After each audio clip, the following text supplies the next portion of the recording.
नमस्कार विद्यार्थी मित्रांनो, मी सोमेश्वर डोंगरे तुमचं नोकरी सोमेश्वर या यूट्यूब चॅनलवर स्वागत करतो। तर मित्रांनो, एम्स मार्फत एकूण 2216 जागेसाठी भरती निघालेली आहे। ही जी भरती होणार आहे ही नर्सिंग ऑफिसर या पदासाठी होणार आहे आणि सर्व जागा ज्या ह्या फक्त नर्सिंग ऑफिसरच्याच आहे। म्हणजे टोटल 2216 जागा ज्या फक्त नर्सिंग ऑफिसरच्याच असणार आहे। तर ही खूप मोठी भरती आहे संबंधित विद्यार्थ्यांसाठी। तर आता आपण पाहणार आहोत याची पात्रता काय मागितली आहे आणि तुम्हाला अर्ज या ठिकाणी कशा प्रकारे भरावा लागेल। तर बघा मित्रांनो, all India institute of medical science नई दिल्ली तर भरती निघालेली आहे नर्सिंग ऑफिसरची। त्याची पात्रता मागितली BSc नर्सिंग। लक्षात ठेवायचं, BSc नर्सिंग झालं असेल किंवा GNM झालं असेल तरी तुम्ही आपला अर्ज या ठिकाणी भरू शकता। लक्षात ठेवायचं, BSc नर्सिंग किंवा GNM झालं असेल तर तुम्ही आपला अर्ज या ठिकाणी भरू शकता।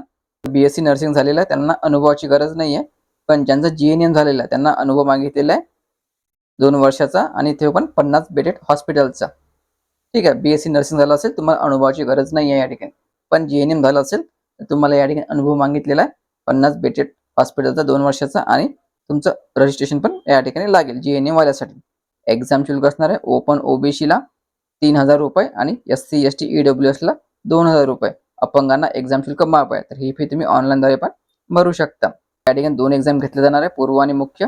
पूर्व एक्झाम होणार आहे 12 सप्टेंबरला आणि मुख्य एक्झाम होणार आहे 30 सप्टेंबरला। अर्ज भरायला सुरुवात झालेली असून अंतिम तारीख असणार आहे 13 ऑगस्ट। 13 ऑगस्ट पर्यंत तुम्ही आपला जो अर्ज हा ऑनलाईन द्वारे भरू शकता। या ठिकाणी बघा मित्रांनो, इन्स्टिट्यूट नेम म्हणजे कोणत्या एम्स मध्ये जागा रिक्त आहे आणि किती आहे।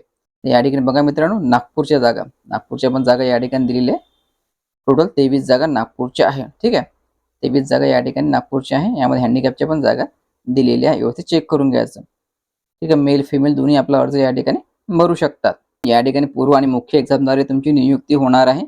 100 प्रश्न असणार आहे पूर्व एक्झामसाठी आणि 100 मार्क्स असणार आहे। ठीक आहे, आणि वेळ असणार आहे 90 मिनिटाचा। यामध्ये जनरल नॉलेज अँड ॲप्टिट्यूड असणार आहे 20 मार्क्ससाठी आणि 80 मार्क्सचे तुमचं सिलेबस रिलेटेड क्वेश्चन असणार आहे आणि यामध्ये निगेटिव्ह मार्किंग पण असणार आहे। ठीक आहे, 80 मार्क्स टेक्निकल नॉलेज आणि 20 मार्क्स तुमचं जनरल नॉलेज अँड ॲप्टिट्यूड या ठिकाणी राहणार आहे। ठीक आहे, मेनचा पण सिलेबस या ठिकाणी दिलेला आहे, व्यवस्थित चेक करून घ्यायचा। वयोमर्यादा 18 ते 30 वर्षापर्यंत ओपन कॅटेगरीला, SC ST ला 5 वर्ष अधिक आणि OBC ला 3 वर्ष अधिक। तर मित्रांनो लक्षात ठेवायचं, अर्ज भरायला सुरुवात झालेली असून 13 ऑगस्ट याची अंतिम तारीख आहे। ज्यांचा BSc नर्सिंग झालेला आहे त्यांना अनुभवाची गरज नाही आहे आणि ज्याचा GNM झालेला त्यांना अनुभव या ठिकाणी लागेल 2 वर्षाचा। तर संपूर्ण PDF वाचायची असेल तर टेलिग्राम चॅनल जॉईन करायचं, त्यावर तुम्हाला PDF मिळून जाईल। टेलिग्राम चॅनलची लिंक मी तुम्हाला डिस्क्रिप्शनमध्ये देऊन देईल। व्हिडिओ महत्त्वाचा जास्तीत जास्त शेअर करा आणि चॅनलला सबस्क्राईब करा। धन्यवाद।